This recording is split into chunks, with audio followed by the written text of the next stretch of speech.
All right. So where were we stopped last time.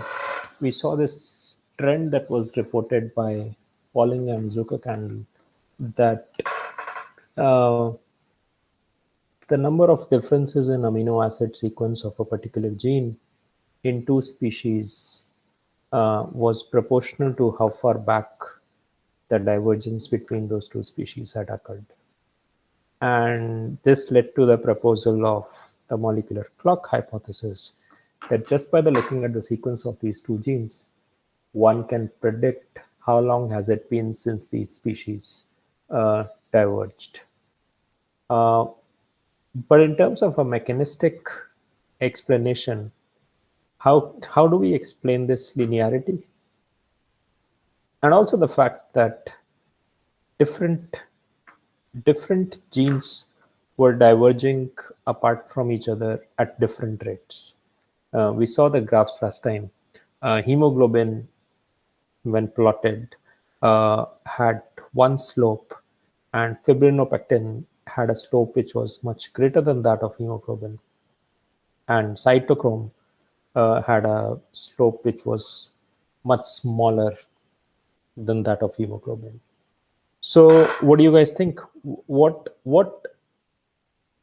how do we think of an evolutionary process which helps explain this linear trend? Anything?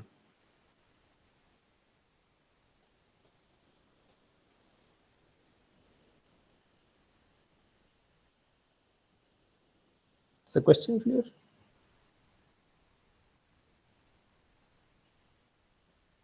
Yeah. What do you guys think?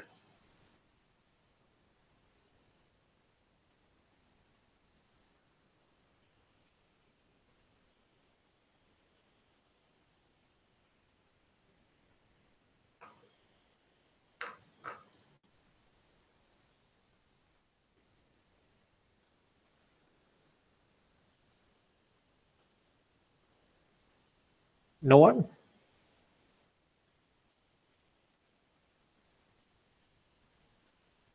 Akshat? Hello. Well, hello to you too. What do you think? Um, the slope is different because a combined reason ये कि the number of available mutual mutations is different in all three cases. So like in the least slope wala case, most mutations are going to be like lethal. So only the ones which will not most mutation will lethally impact the protein.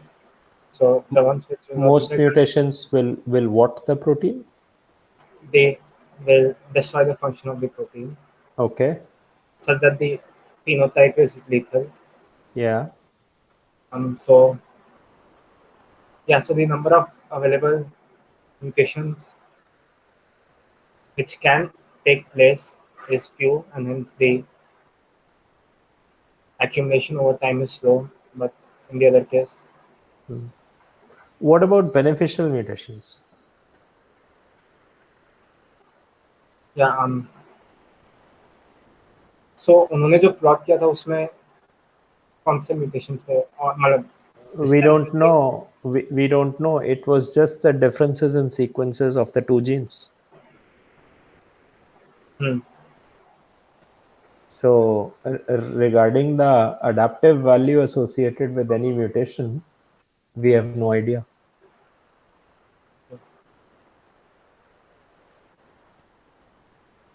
But Okay. again, beneficial mutations are like the rarest of the three. So Uh-huh. Okay. So, fine. Great. Uh, yeah, Anirudh, something? No, can can we hypothesize that the the ones that have a slower rate of mutation, for example, are closer towards the end as compared to the ones that are faster, mutating faster? I'm Towards the end, sorry. as in to the to some kind of peak or something. I'm not sure. Yeah, sure. So what you're saying is that if I were to view enzyme activity, if I were to plot a fitness landscape where instead of so you know how you have n dimensions and the n plus 1th dimension is the fitness of the organism. But if I were to plot the fitness landscape of a gene where the n plus 1th dimension is now the enzyme activity rather than the organismal fitness, then cytochrome C is perhaps towards the closer to the peak of this landscape, and hence there is not much of an not there's not much room to improve activity. Does that make sense? Yeah, that's what I was trying to say. But Yeah. is there no other physical significance regarding this? What do you mean? Uh, I don't know. I mean, it just seems like a little far-fetched to say that the slope is only because they're moving at a faster and slower rate because of their closeness to the peak. Yeah. Well, that, and also that why how does that explain linearity, especially for the case for the lowest slope, for example cytochrome. uh, if beneficial mutations are so rare, then you would expect that, because by the nature of them being so rare, you would expect the dynamics of acquisition of beneficial mutations to be a lot more susceptible to random chance events because they are so rare. And hence, I mean, if there are lots of beneficial mutations, then statistically it's just more likely that everybody is behaving as per the expected mean behavior. But if there are very few beneficial mutations, then you expect deviations from that linearity behavior. Does that make sense? Yeah. Yeah. So that's the sort of the challenge that these people had. Any other ideas, Namrata? What do you think? No, sir. Even I didn't get to know like why the rates are different and why that linearity is maintained. Okay, fine. One second. I have a question here, though. Yeah, go ahead. So, do we claim that for some reason the molecular clock basically, so when we say that the two species diverge in terms of their proteins, we only mean that the proteins diverge, the amino acid sequences diverge from each other. So, which kind of means that it doesn't necessarily mean, because in my assumption, I'm assuming that the divergence of proteins happens before the divergence of the species. I'm sorry, say that again. So in my assumption of evolution, and I think this is pretty common, that proteins diverge before the species itself. Yeah. Yeah. So w- would it be wise to say that that is the same amount of time, or the number of mutation is when the two species itself diverge? When we compare to proteins, to me that doesn't make sense. Although it's the best measure, but What doesn't make sense? the number of so when we say a particular time scale is based on the number of mutations between the two species Right. in a particular protein, Right. but it seems to me that the two proteins might have diverged within the same organism before Right. the species Within the evolved. same species, you mean? Yeah. So Yeah. is it a good measure to measure Yeah. the protein Yeah. Sure. mutation? No, Yeah. no, excellent question. So one of the lesser understood aspects of evolution is between divergence within species and polymorphism between within a species, right? Uh, so when we say that species A, suppose we are comparing human beings and chimps and the hemoglobin sequence, then there is going to be polymorphism within a human population, and there's going to be polymorphism within a chimp population. So what does it say? What does it even mean when we say that this is the human sequence versus this is the chimpanzee sequence? Does that question make sense? Yeah. Yeah.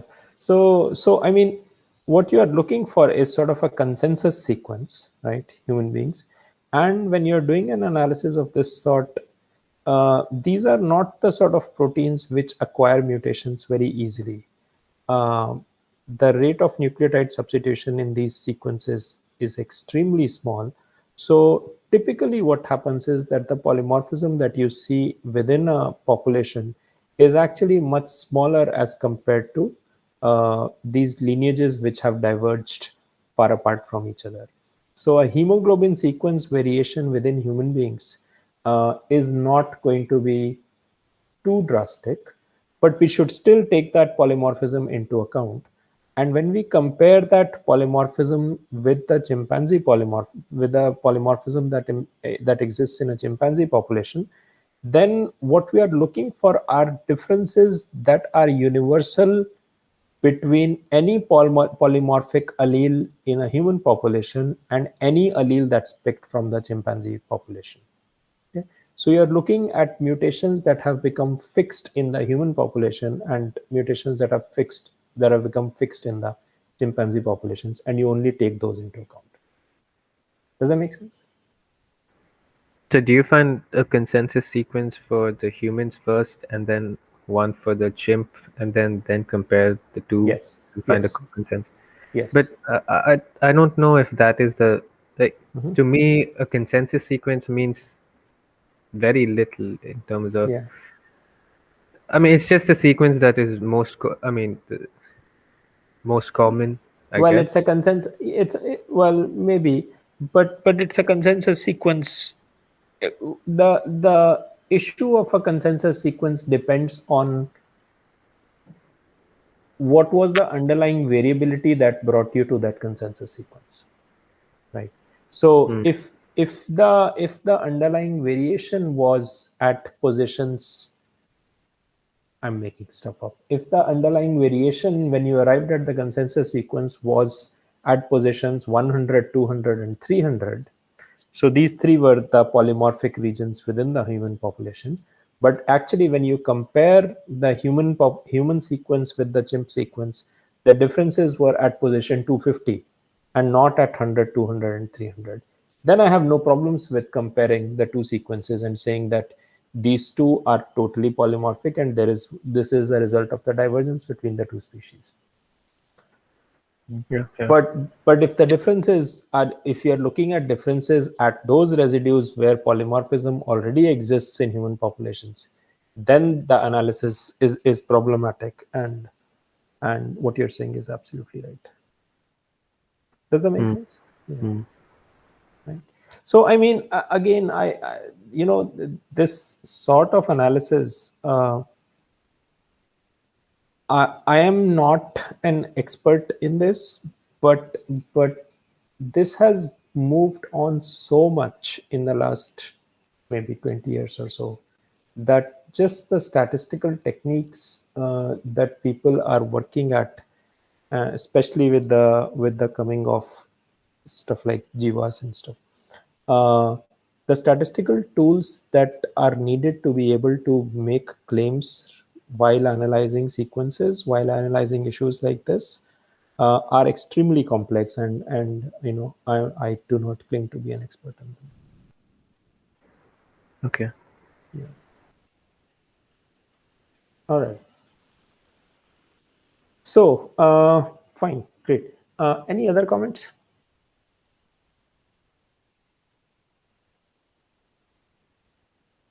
Okay. So Yeah. yeah, That's Akshat. a good point. Um, with respect to the point you just mentioned about the linearity observed, that Mm-hmm. why is the rate of divergence constant, and Mm-hmm. how it shouldn't be so if these sequences are near the peak of the fitness landscapes. Mm-hmm. So is that kind of suggestion towards the fact that the kind of mutations which are resulting in divergence are not beneficial mutations but neutral. I'm sorry, say that last bit again. So is that a suggestion that? Towards the fact that the kind of mutations which are causing the divergence are mostly not beneficial but neutral. Yeah. Yeah. Yeah. So let me ask you this. If I asked you to guess, what fraction of all mutations you think are beneficial? I mean, vague question, but in the grander scheme of things, looking at it from a bird's eye view, if we take any organism and so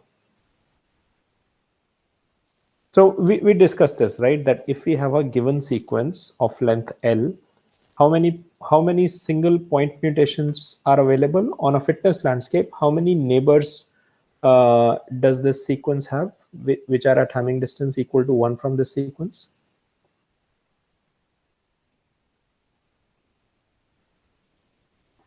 Three L. 3L, right? Because at every single position, you could have one of the 3 mutations. So you have 3L mutations. Suppose we made all these 3L mutations. And when we made these 3L mutations, we quantified the fitness of each of these 3L mutants. And as a result, we got selection coefficient associated with each of these 3L mutants. So we can broadly classify them into 3 groups. All the mutations with S greater than 0, these would be beneficial mutations. All the mutations with S equal to 0, neutral mutations. And those with S less than 0, these would obviously be deleterious mutations. So if I were to ask you that, can you rank these 3 categories according to the number of mutations that will be present in each of these 3 baskets, which one do you think is going to be the most populated, and then the second and the third? Is the question clear?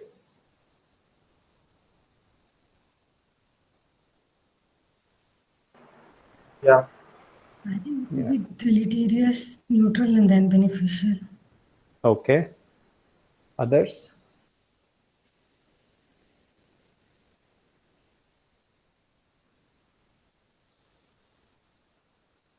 Deleterious, neutral, beneficial. Okay. Neutral, deleterious, beneficial. Okay. Sure. So everybody agrees that beneficial mutations are, well, everybody who's answered agrees that beneficial mutations are relatively rare. So let me ask you this. When you say that you expect the beneficial mutations box to be least populated in this binning, what fraction of these 3L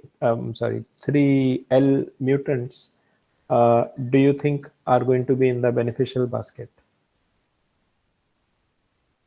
And there's no way to tell, so there's no right or wrong answer. But when you say it's going to be least populated, are you saying the distribution is more like 50, 30, 20? Or are you saying the distribution is 50, 40, 10? Or are you saying 44, 44, 2?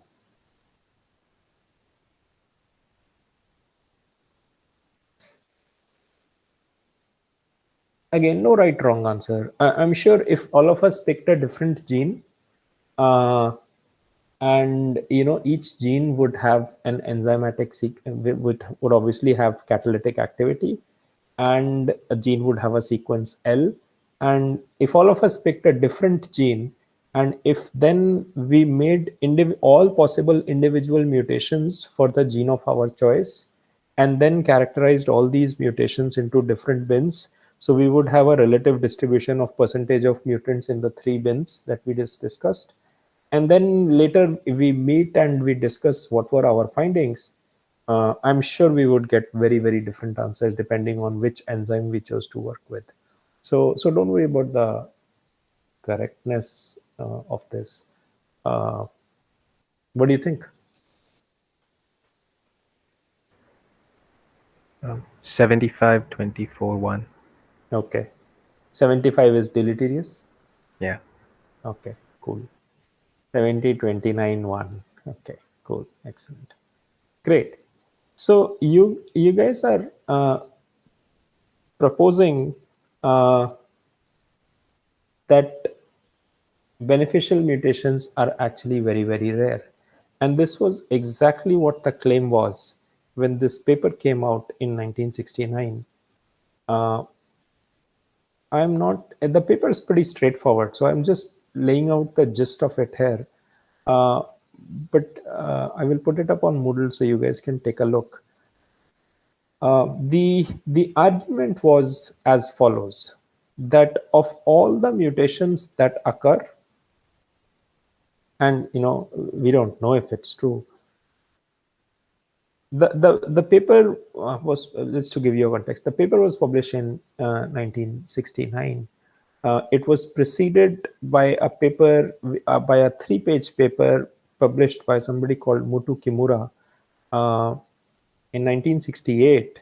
And that paper was the proposal of what is called the neutral theory of evolution. Right? And Kimura's paper is essentially all mathematical, and it relies on all the divergence data that people like Pauling and Zuckerkandl and Hubby and Levontin have published in the preceding years. So that's just a 2-page paper. But in the following year, King and Jukes published this paper in Nature, which is called Non-Darwinian Evolution. And they do a lot of analysis with the sequences of a lot of genes from many species. By now, molecular data about amino acid sequences is becoming available. So they do a lot of that analysis, and they show that a trend that would explain, well, a theoretical framework which would explain this behavior of divergence among so many proteins across so many species is the assumption that most underlying molecular change is neutral in nature. And when that claim is made, it's not to say that deleterious mutations do not occur. They say that deleterious mutations do occur, but they are not relevant as far as polymorphism that we see in a population is concerned. Deleterious mutations alleles are going to be generated all the time, but they're going to be weeded out of the population. But of the remaining molecular change, neutral change is an overwhelming majority among the remaining fraction. And as a result of that, you have many changes taking place in a protein sequence, and you just don't see any effect on fitness at all. Now, some gene sequences like cytochrome, their structure and their functionality is very sensitive to the exact sequence that they're working with. And as a result of that, most mutations in that are actually deleterious in nature. So a cytochrome C cannot tolerate many mutations because most are going to disrupt the function, and hence these mutations are going to be weeded out. As a result, there are fewer available neutral mutations, and hence the rate of divergence for a protein like cytochrome C is actually very small. For others, the deleterious mutations are fewer in fraction, and hence you have a greater proportion of mutations which are neutral in nature. And as a result of that, you see this clock-like fashion. And and there is a section, and they don't really use any mathematics, it's just words, but essentially their argument is this, that if you have individual 1, which at this, so we are looking at diploid population, if we have individual 1 And at this particular, so let's say this is chromosome 1, we're not worried about any of the other chromosomes. If in chromosome 1 at this particular locus, individual 1 is carrying two different alleles, allele 1 and allele 2, individual 2 is carrying two other unique alleles, allele 3 and allele 4, and so on and so forth, going all the way to individual 9. Now, in evolutionary time, one of these alleles is going to reach fixation, and we're going to assume that each of these alleles is selectively neutral. So no fitness effect, all these individuals have identical fitness, but in evolutionary time, one of these alleles reaches fixation. What is the probability that allele 4, for instance, reaches fixation? What is that probability?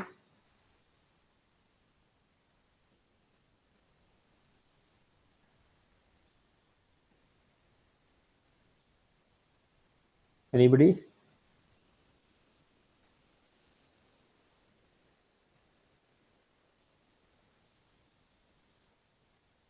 One upon 2n.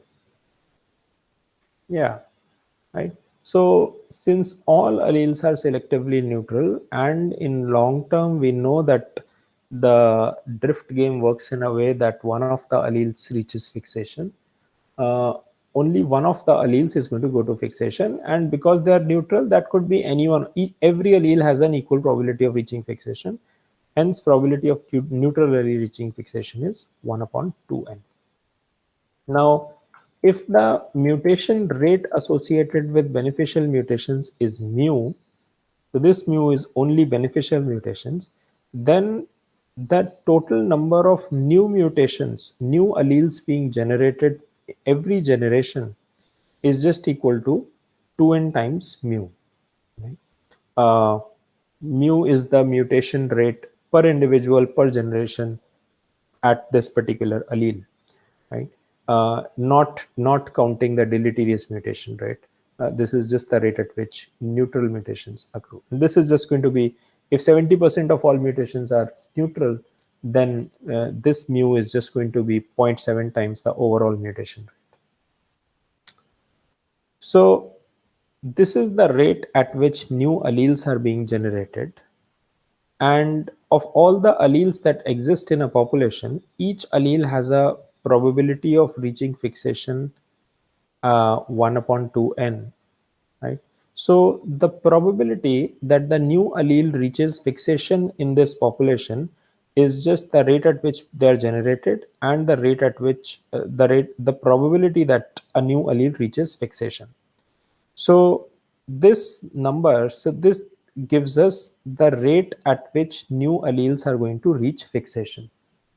And what is interesting is, as Jukes and King point out, that when you think of it in this selectively neutral perspective, the rate of molecular change is simply equal to mu.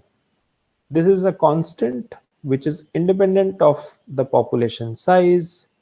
Most importantly, population size, selectively beneficial or deleterious coefficient, nothing like that.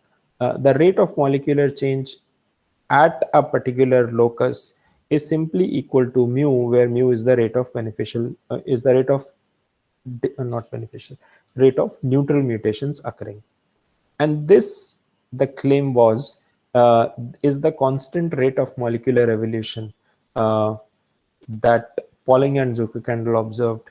And this is what leads to the molecular clock working out in the fashion that most underlying genetic change is actually neutral in nature. So what's going to happen now is that you have a population, right? Let's say this is the human population, and new alleles are coming into picture at this rate. But each of these new alleles, every generation, this many new alleles are coming into picture. But each of these new alleles have a probability of this reaching fixation. Hence, every generation, so this many alleles come up. This is the probability of each reaching fixation. So this is the number of alleles that get fixed every generation. And obviously the chimpanzee or the gorilla line is evolving along its own mutation rate, and we are evolving along our own mutation rate. And eventually, if we continue to diverge apart, just this neutral change will mean that these changes will get accrued, and we will have divergence in species. Does that make sense?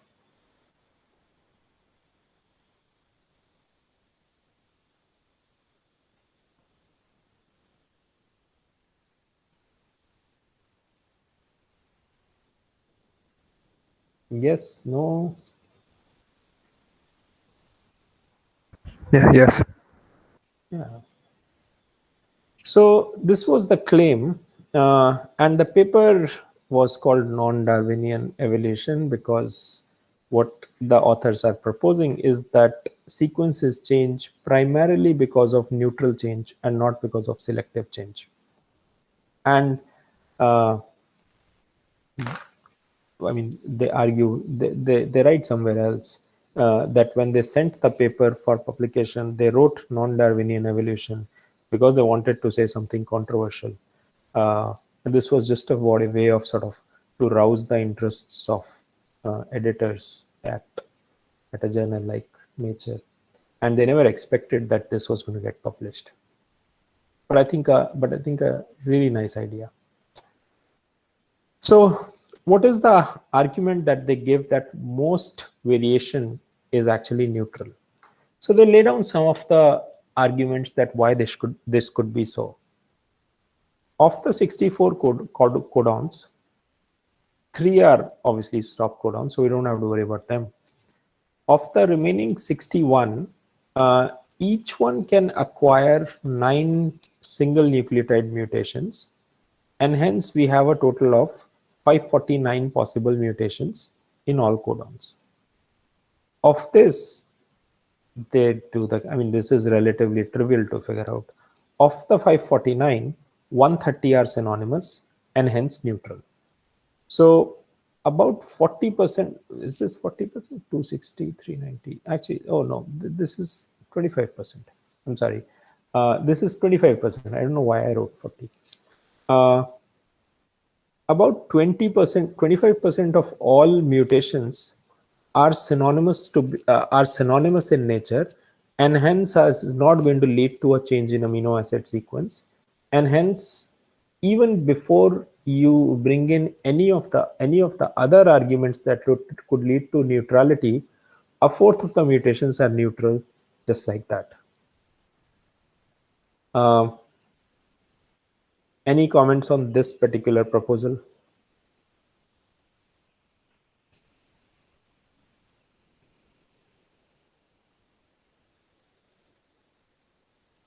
Do you all agree? But these are only considering point changes. What about insertions or deletions? Yeah, so they are not talking about that, and primarily what is so no, you're right. This is the value of 45% is only coming from the 549 changes that are happening via single nucleotide mutations and not any other mechanism. Yeah, that's fair. But as far as this is concerned, that a synonymous mutation, no amino acid change, hence neutrality. Does that idea sit comfortable with you? Yeah. Yeah, cool. Excellent. All right. Then they say that there are other places in a protein structure where you could have a replacement of one amino acid with another, but the two are chemically and physically actually very similar to each other. And one of those examples is leucine and isoleucine. So essentially, when you have a protein three-dimensional structure, your obviously specificity is very important, and you will have a catalytic active site, and that site is probably very sensitive with respect to which residues are present there. You probably also have an allosteric site. How many of you do not know what is allostery?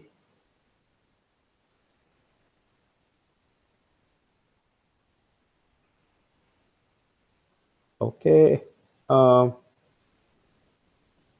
All right. So so you have a protein, and there might be on one side this catalytic core where the substrate has to go, and that is where the catalytic activity of the protein is, and the substrate gets converted to protein at this particular site. The concept of allostery was proposed by Monod in a very famous article he wrote in 61.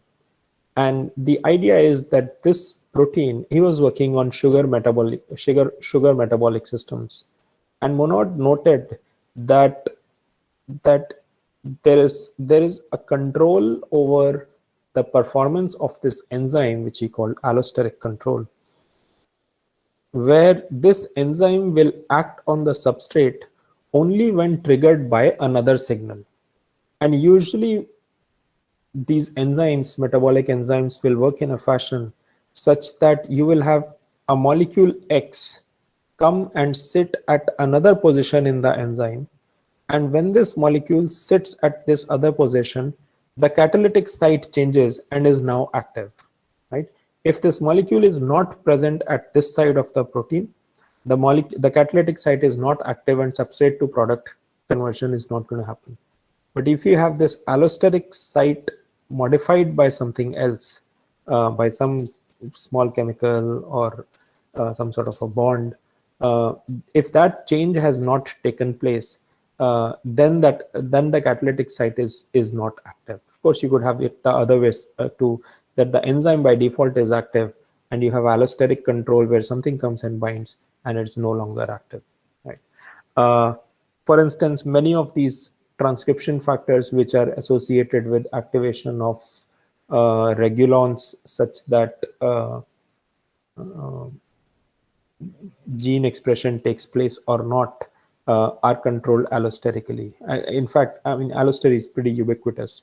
All of you have studied the lactose utilization system, right? That must be part of PB101. And in lactose, what is the name of the repressor which stops expression of lactose genes, LAC-Z and LAC-Y? What is the name of the repressor?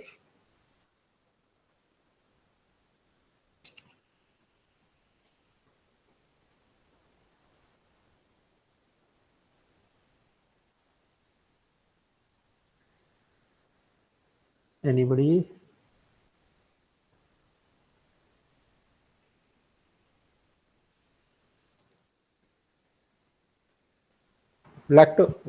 Yeah.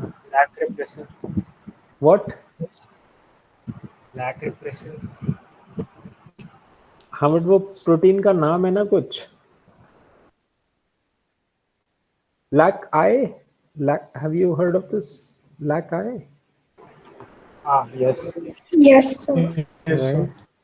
Right. So what does LAC-I do? LAC-I just basically binds to the promoter regions of LAC-Z and LAC-Y. LAC-Z is the metabolic gene which breaks down lactose into glucose and galactose, and LAC-Y is the transporter which is responsible for bringing lactose from outside the cell to inside. So the expression of LAC-Z and LAC-Y is actually controlled by this repressor, which, when lactose is not around, LAC-I binds the promoter regions of these genes and stops transcription. If there's no transcription, you don't have any LAC-Z and LAC-Y, because why make LAC-Z and LAC-Y if there is no lactose? But if there is lactose in the environment, then lactose comes in, binds this LAC-I, and now this is allosteric binding. So LAC-I in its original conformation can bind DNA and do repression. But when lactose is present, lactose will come and bind LAC-I, and this brings about an allosteric change in the region of LAC-I which is actually responsible for binding DNA.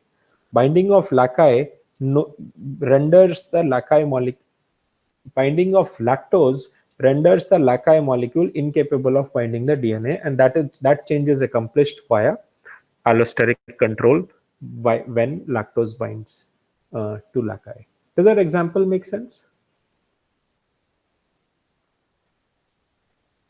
So, what was Pauling's argument? What was that?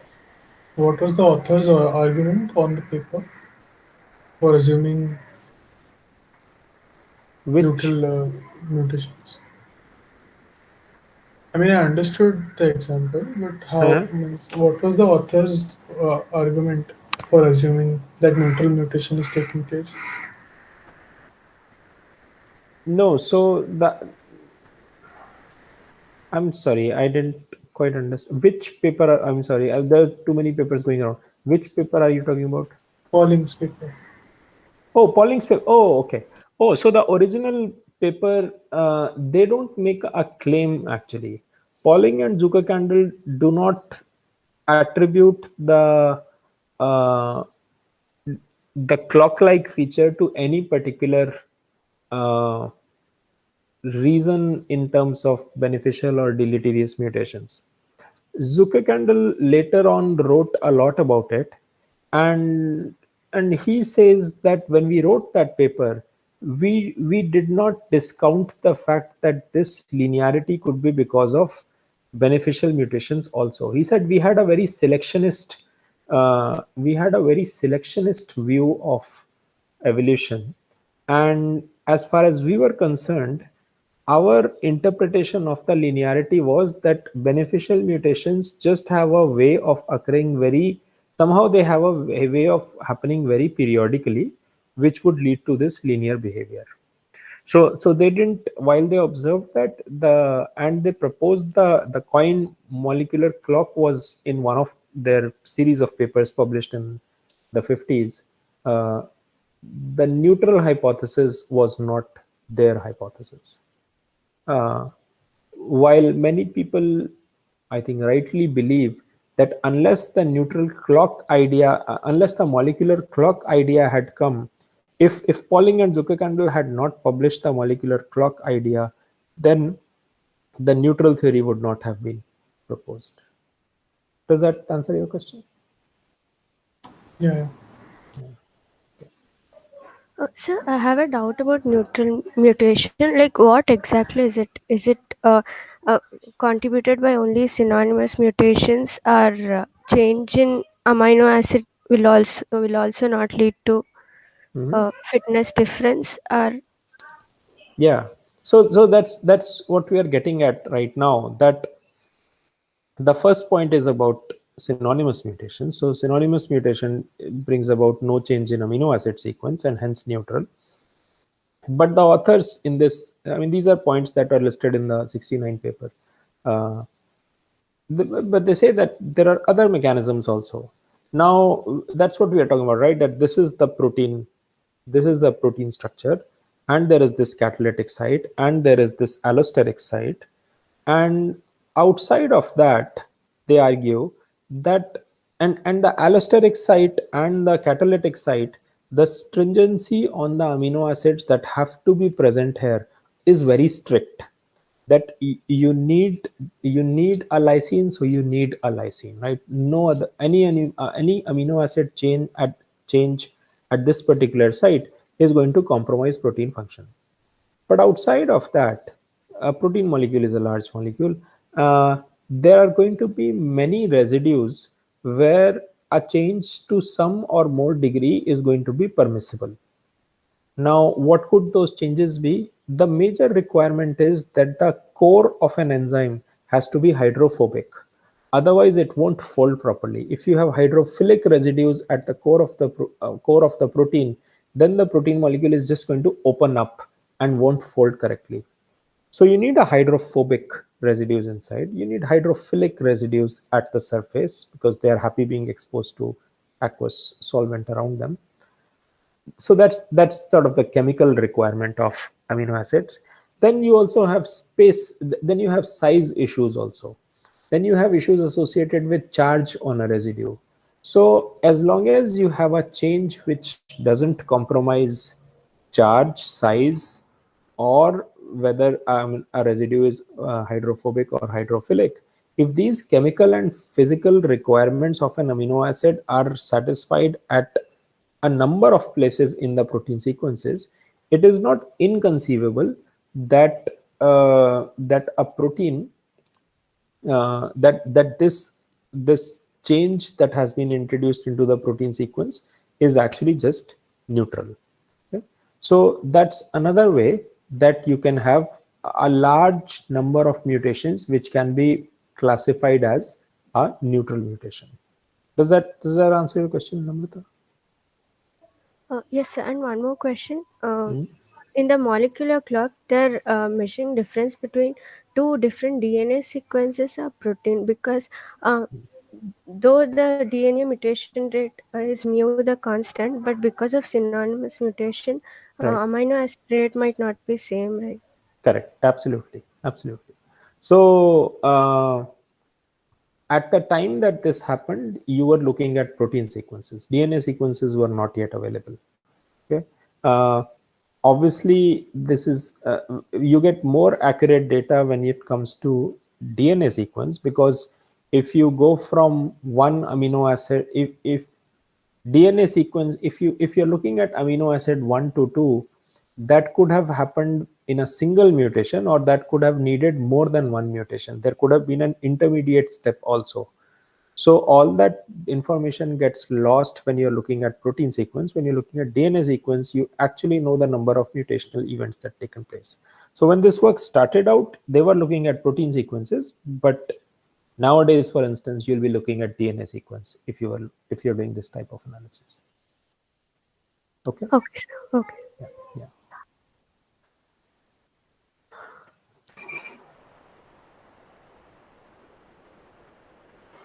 Akshat. A question. Since they were looking at protein sequences, won't they like miss most of the nuclear mutations? What was that? Since Pauling and Campbell were looking at protein sequences, and then plot of divergence of sequences, right? Most nuclear mutations be missed by. No, sure. So Pauling and Zuckerman, they have no idea. So all synonymous mutations are missed. In a protein sequence, all synonymous mutations are missed by definition, right? So the idea of clock, when the idea of clock is proposed, there is no mention of neutrality, right? It is only with Kimura's argument that he says that linearity can be explained if we invoke this theoretical argument that most change is neutral, and these are the reasons these are the reasons why most change could in fact be neutral, right? So yeah, I mean, synonymous mutations, you're going to miss them all. Yeah, so I'm like 25% of mutations were synonymous. So the inference is that even despite that, most mutations still are neutral. Like most non-synonymous mutations are also neutral.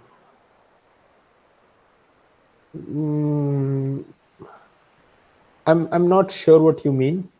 Say that again. अभी आपने बताया कि 25% of possible single individual substitutions are synonymous. So the data that they are working with is only protein sequences, right? So when they're working with protein sequences, all synonymous mutations are actually lost. So they are only looking at non-synonymous changes and the resulting linear trends that they arrive at from looking at those non-synonymous changes. Now, Kimura and the following year, Jukes and King, they are looking at a theoretical framework which explains that linearity. And they argue that this linearity can be explained if we assume that overwhelming mutations that are introduced are neutral in nature. And then they go into listing down the possible reasons why mutations can be neutral. And one of the first things that they mention, the Jukes and King paper, one of the first thing that they mention is the codon, because by this time we know that code is a triplet, that out of 549, 130 mutations are neutral, are synonymous in nature. And these are synonymous mutations that they haven't even actually looked at, because they can't identify them looking at the protein sequence. So while it does not feature as part of their data, it features as part of their argument that why a large fraction of all change is actually neutral. Does that make sense? Yeah, that makes sense. My question is that does this mean that most non-synonymous changes are also neutral? Well, let me complete the next section and come back to that. Okay, because I think different proteins have different tolerance with respect to the changes that you introduce in them. So let me just come back to that.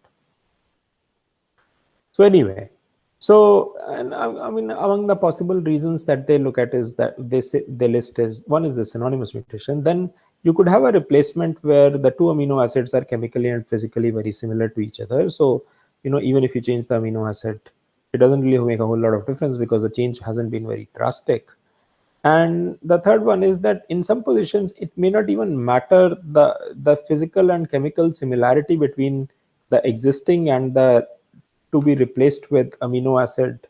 The similarity between them may not matter a whole lot. So if you have those sorts of changes, then it really doesn't matter as far as the enzyme's catalytic activity is concerned.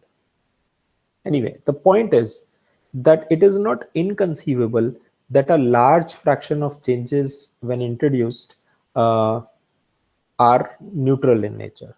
That's the argument. Now, in the subsequent years, how many of you have heard of a ratio and know what it means? A ratio called dn by ds.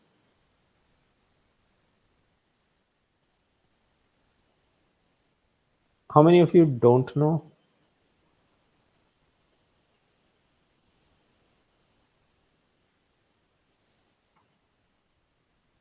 All right. Okay. So almost everybody. Fine. So in the subsequent years, this ratio was proposed. Let me come back to these things later on. Let's first discuss dn by ds. dn by ds is a number, is a ratio which gives me a number, and we'll come to the significance of this number. Consider gene X present in species A and species B. So we align these two sequences, and let's not worry about the complexity that we may have deletions, may have insertions, the lengths might not be equal. We align them, and let's say lengths are identical. Okay. Again, all of this analysis in the last 10 years or so has become extremely complex and sophisticated. Some of the complexities I understand, some of them I don't even understand very well.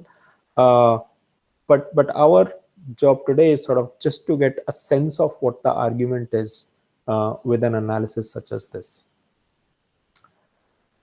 So we align these two sequences from species A and B, let's say hemoglobin, and there will be many places where sequences are similar. So now when we're aligning, these are DNA sequences we're working with. There will be many similarities, and there'll be some nucleotide changes that have taken place along the length of the gene. Let us say that the number of differences between the two sequences is equal to n. Some of these changes are going to lead to synonymous changes. Other changes would lead to non-synonymous changes in the protein sequence.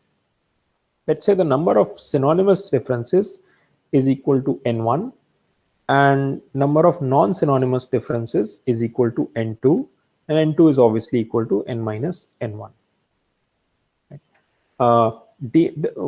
Just clarify that dn by ds is not this is not a derivative. This is just two ratios, delta n. Think of this as delta n and delta s, and this is not a calculus dn by ds. All right. So I have a sequence of a gene from two species. I count the number of different nucleotide differences between the two, classify them as either synonymous or non-synonymous. Now, dn by ds is a ratio which simply says what is the number of non-synonymous mutations per site divided by number of synonymous mutations per site. This per site business is important. Suppose it was simply a ratio of number of non-synonymous mutations divided by number of synonymous mutations. we would simply get dn by ds as n2 by n1, right? But can anybody think why that might not be? So we are trying to understand that between these two species, changes have taken place. Some of them are synonymous, some of them are non-synonymous. Can anybody explain that why this might not be a good idea? Just comparing simply the number of synonymous and non-synonymous might not be a good idea.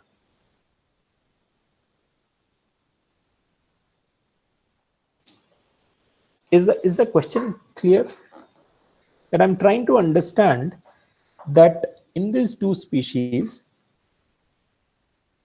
whether the change has been neutral, by neutral I mean synonymous mutation, or has the change been non-neutral.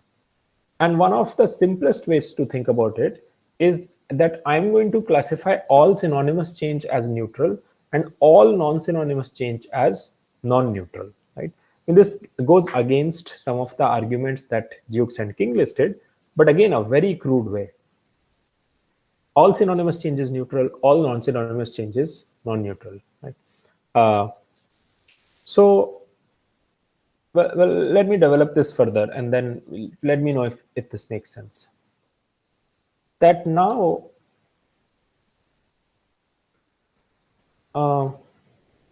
imagine a sequence where the gene sequences are all ATGs. Okay, what does ATG encode for?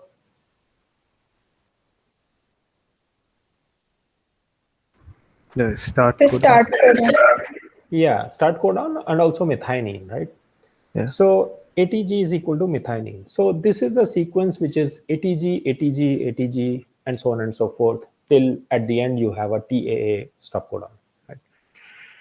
Now, can you have a synonymous change in this sequence? No. Right? We can't have a synonymous change for this sequence because this is a sequence which only encodes for an amino acid which has one codon. So any change anywhere is going to lead to a change in the codon. Hence, this is a sequence where you couldn't introduce a synonymous change. It was impossible to introduce a synonymous change. So even if a non-synonymous change occurred, if you were comparing this sequence of this gene between two species, you couldn't have a synonymous change. So it's not fair to say that, look, synonymous changes didn't happen, hence you had selection acting. Does that make sense at all?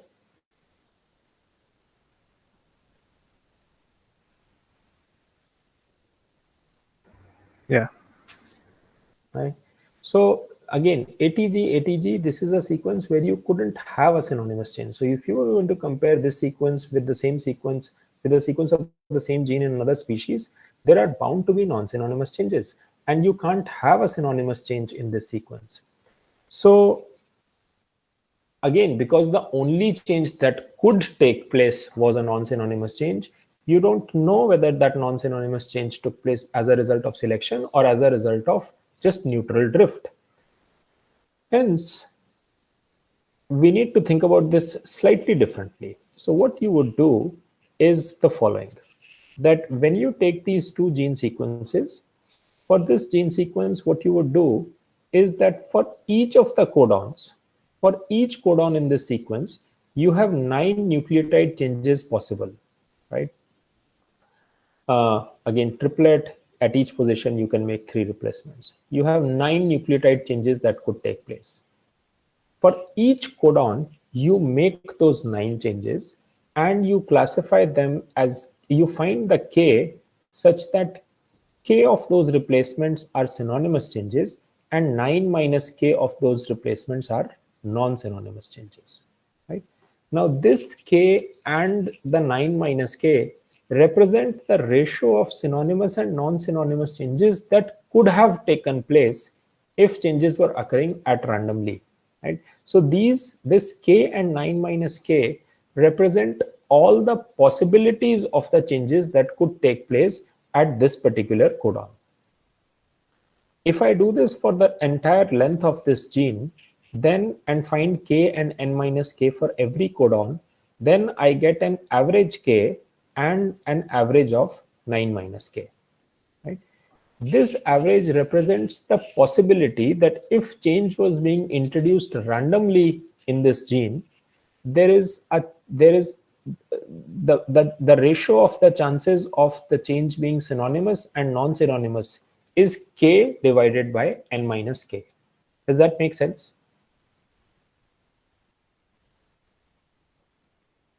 Can you repeat the statement? Last statement. Yeah. So I find I take a codon, I find its k and n minus k. Then I do it for every codon in the gene, and I find an average k and an average n minus k. So what I'm asking, then what I have is that suppose I introduce a change randomly into the sequence, the ratio of possibilities that that change is synonymous divided by the possibility that that change is non-synonymous is simply k over n minus k. Does that make sense? Yeah. Right. So now the theoretical, so the now dn by ds is simply how many non-synonymous changes took place, which is n minus n1. Remember, n1 was the synonymous changes. There you go. N1 was the synonymous changes. So n minus n1 is the non-synonymous changes. So n minus n1 is the number of synonymous changes that did take place, divided by n minus k, which is the chance which is sort of the probability that if a random change was introduced, the change was non-synonymous. So this is normalized by its own chance. N1 is the number of synonymous changes, and k is the probability that a randomly introduced chance was synonymous. So this is normalized by its own chance.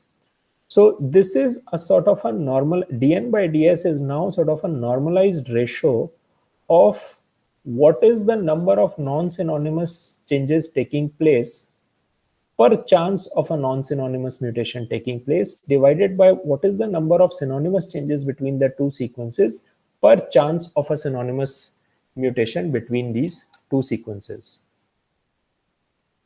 Does that make sense? Yes, sir. Others?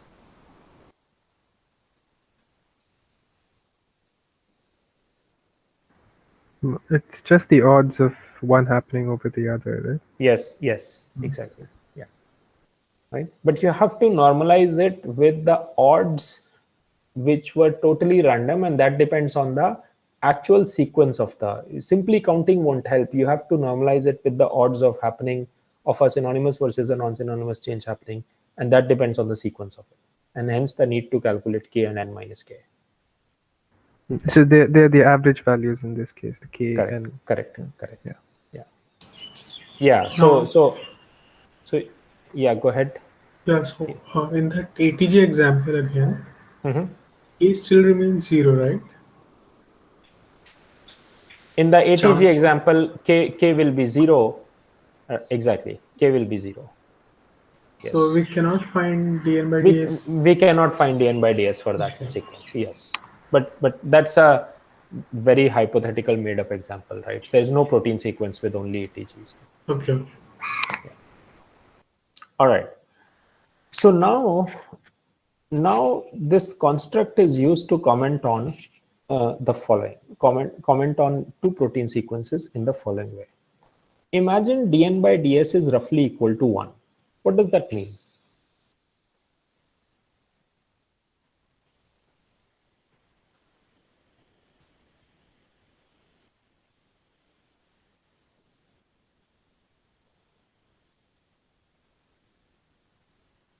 Anybody?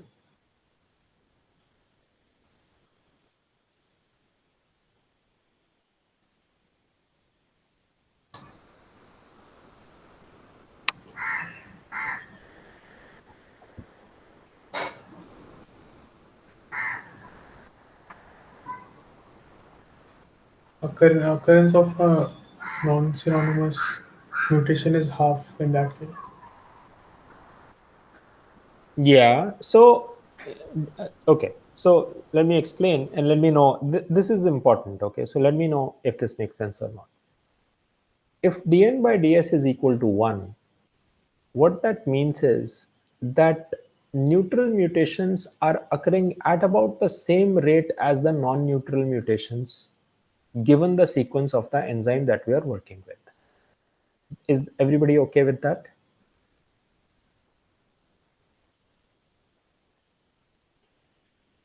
Yeah. Right? What that means is that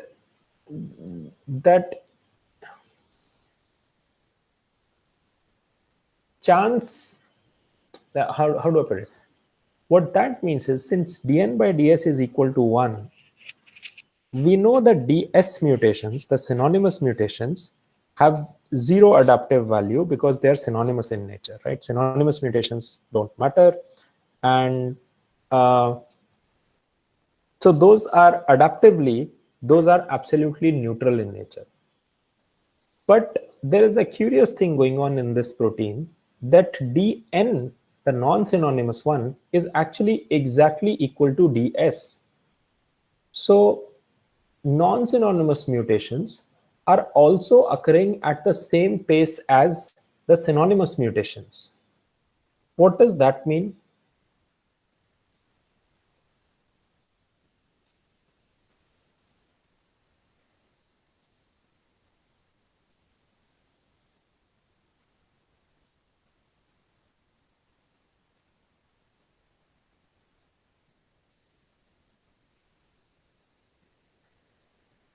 Is what I said up till this point clear?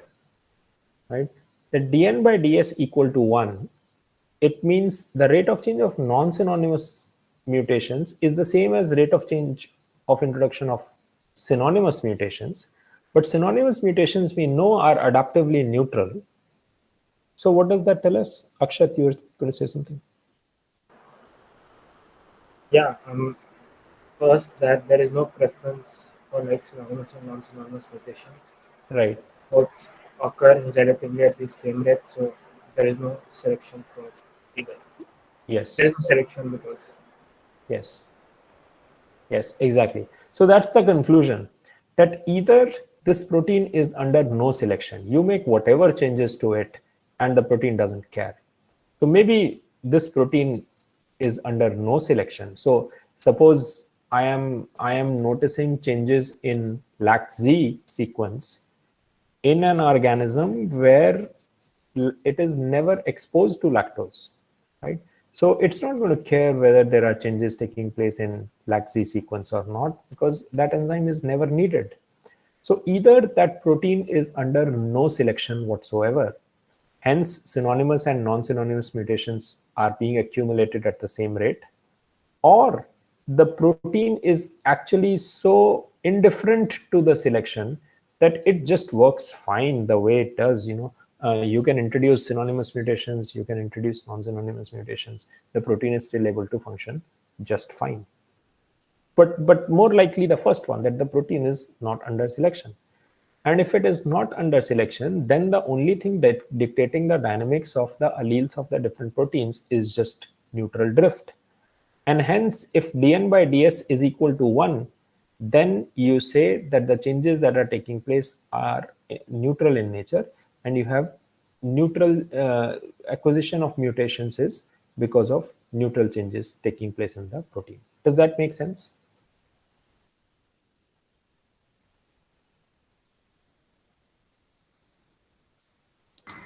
But how is the ratio still leading to selection of the system, selection of the mutation?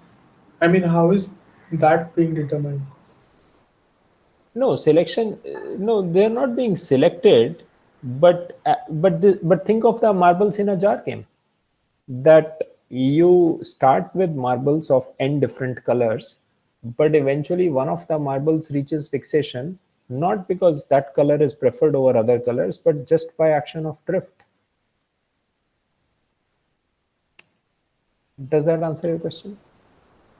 No, I mean, uh, how is this ratio determining the selection of the system or the environment? No, it's not determining anything. It's a fallout of everything. What you're saying is that dn by ds, we don't know what these two species or what kind of environment these two species have gone through, right? We don't know any of that. But what we do notice is that for these two species, dn by ds is equal to 1. Equal to 1. We agree that ds, it brings about no adaptive change, right? And if ds brings no adaptive change, but ds is equal to dn, so that means the non-synonymous mutations are being accumulated at the same rate as synonymous mutations, and synonymous mutations are neutral in nature. So does that mean that non-synonymous mutations are also neutral in nature, and hence you have drift dictating the dynamics of alleles of this particular gene? Okay. Yeah. Yeah.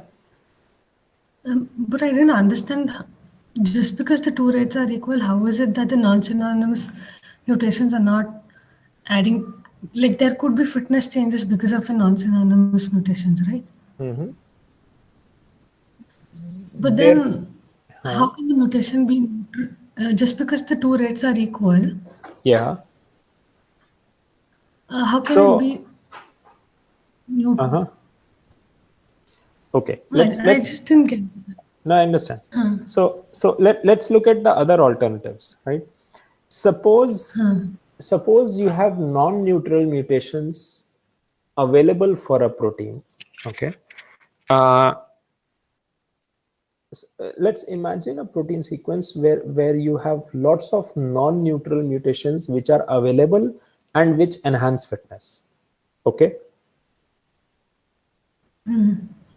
Yeah. Then in that case, what would you expect dn by ds to be?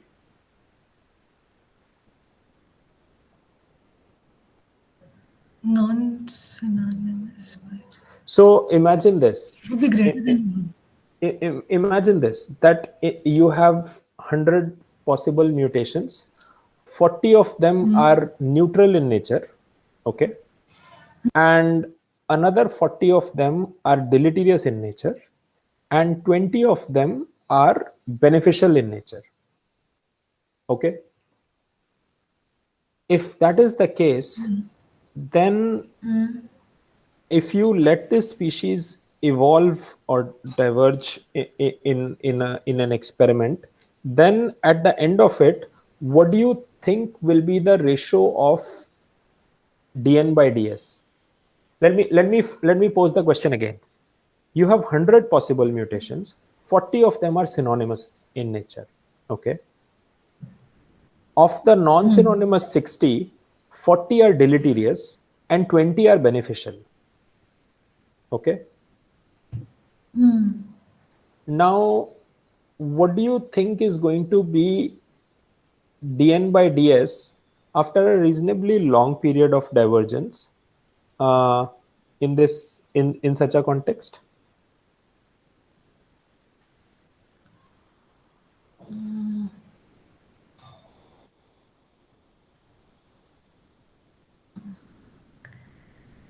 Okay, DN. Anybody? But your DN has both.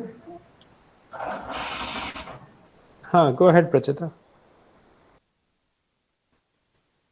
No, so the non-synonymous one has both, right? But still, since there are beneficial mutations, okay, DN here is just the number of non-synonymous mutations, right? It has nothing to do with fitness. No. Okay. So Yes. DN Go would be ahead. greater than DS. dn would be greater than ds. Why do you say that? Because, like just now you said that non-synonymous has both deleterious and beneficial. Okay, wait. I think I'm getting confused. I'll think over it. Okay. Let's take the extreme cases. Okay. Let's take the cases where you have a scenario where there are 40 synonymous mutations and 40 synonymous mutations available to a sequence and 60 non-synonymous mutations available to a sequence. All the 100 mutations are selectively neutral. A synonymous mutation doesn't add or take away from the fitness. A non-synonymous mutation doesn't add or take away from the fitness. When you let divergence take place, and you at the end of the experiment, you will note that synonymous mutations have happened, non-synonymous mutations have happened.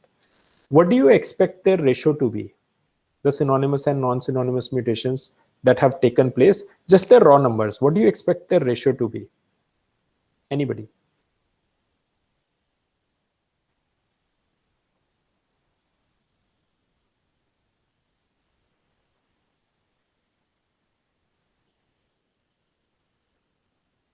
Is the question not clear? If there's no selection, then it would just be 60 by 40. Yeah? Right, 60 by 40, right? And that would give you a dn by ds of?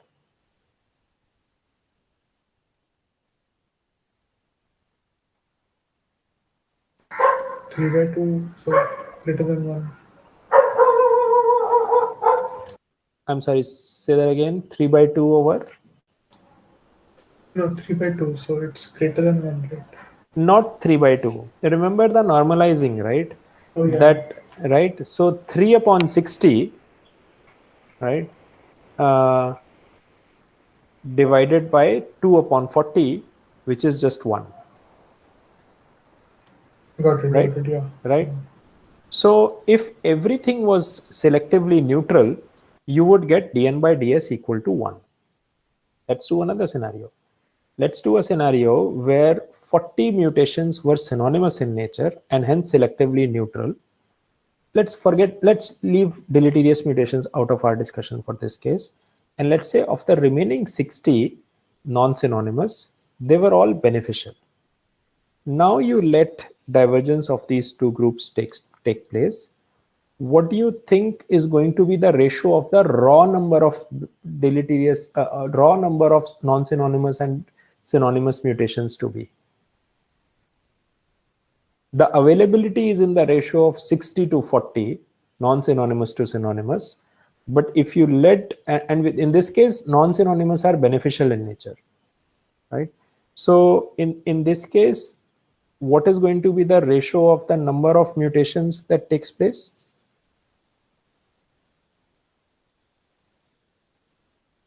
It would be greater than 1 then.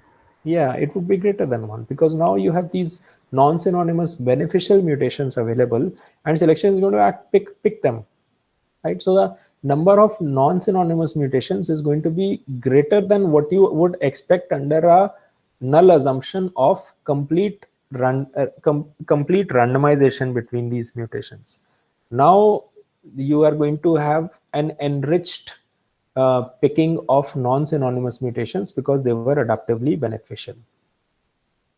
This would lead to the number of beneficial mutations to number of the number of non-synonymous beneficial mutations to number of synonymous neutral mutations to be greater than 3 by 2, and hence the dn by ds ratio resulting would be greater than 1, right? The other case, the third case is when dn by ds is calculated for a gene which has 40 neutral mutations and 40 synonymous neutral mutations and 60 non-synonymous deleterious mutations. What would be the ratio of dn by ds in this case?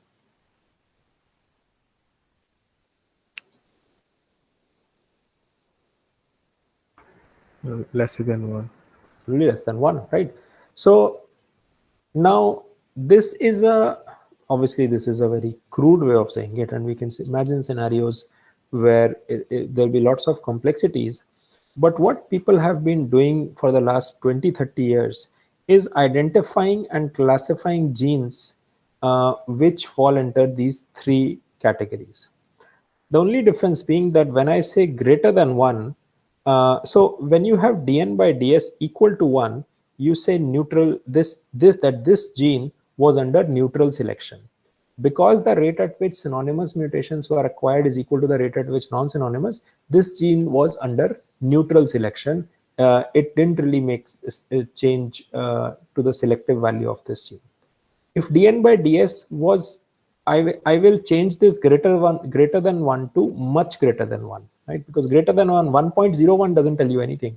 But if it was like 10, if dn by ds was 10, then what you know about these two diverging populations is that beneficial non-synonymous mutations were being acquired by these two populations, right? As a result of that, the sequences now have much more non-synonymous changes as compared to the synonymous changes that have taken place in these sequences. As a result of that, you say that this gene was under positive selection as more beneficial mutations were being acquired as these populations diverged in their niches. This is the case for dn by ds much greater than 1. On the other hand, if for a gene you have a dn by ds value of much less than 1, then what that is implying is that dn by ds is, let's say, 0.05, and it's not uncommon for a gene to have a dn by ds 0.05. What that means is that any non-neutral change, any non-synonymous change is almost always just rejected by the gene. Selection just rejects that gene. Synonymous changes, however, are tolerated because they are perhaps neutral in nature. As a result of that, dn by ds ratio is of the order of 1:20. That of if while I'm if in the case of neutrality I expected dn by ds to be close to 1, in this case it's actually 1/20. This gene does not tolerate any non-synonymous mutations, and as a result of that, this gene is said to be under what is called purifying selection. That you make any non-synonymous change to it, and the gene just rejects it, and synonymous changes are tolerated to a much greater degree than this. Does that make sense? Yeah. Right. Okay. So, I mean, Anirudh, go ahead. So this will only work in the case of when the time scale is huge, or when the number of mutations is very large, because otherwise we can't. Where n is large, right? Absolutely. So if it's yes. smaller, then it could just be because of chance that these ratios. Absolutely. Okay. Yes. Yeah. So I mean, next time I have some data I will show you next time. So we will look at some data of species that have diverged of the order of 5 to 10 million years, right? And we will compare these sequences. And we will see that depending on the nature of a gene that you're looking at, some genes, as these species diverged, they went into their own niches, and often these niches are metabolically defined niches. Hence, metabolic genes have one type of a dn by ds. Again, when I say metabolic genes, not all metabolic genes are going to behave this way. But if I look at the distribution of dn by ds across metabolic genes as compared to housekeeping genes, these show a very different pattern of dn by ds distributions in species which have separated in not so. I mean, you're right, it shouldn't be too recent, but it also shouldn't be really long as, because then so many changes take place. You have duplications and divergence, you have deletions, you have insertions, and all sorts of, and then analysis again becomes difficult. So there is perhaps a sweet spot in between. So we will continue with that. I also wanted to discuss a couple of things. We will have a small discussion on synonymous mutations and what's been found in the last 5 years or so in the context of synonymous mutations. But I also wanted to discuss these two aspects of looking at neutral mutations. First one is this paper by Andreas Wagner in 2011. He's at Zurich, and he has a very nice way of looking at sort of, the theme was that I wanted to discuss these two adaptive ways of looking at neutral variation. So any change which does not bring about a change in fitness, can that change also be adaptive in nature, that it will bring about a change in the future? And Wagner has this view published in 2011, and the other one is this paper by Josh Plotkin in 2010, which again is a graphical, very nice way of looking at these neutral mutations. But we run out of time, so we'll continue this on Friday. Unless there are quick comments, let's stop for today.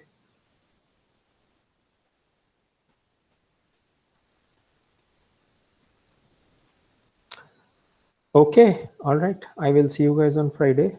Bye for now.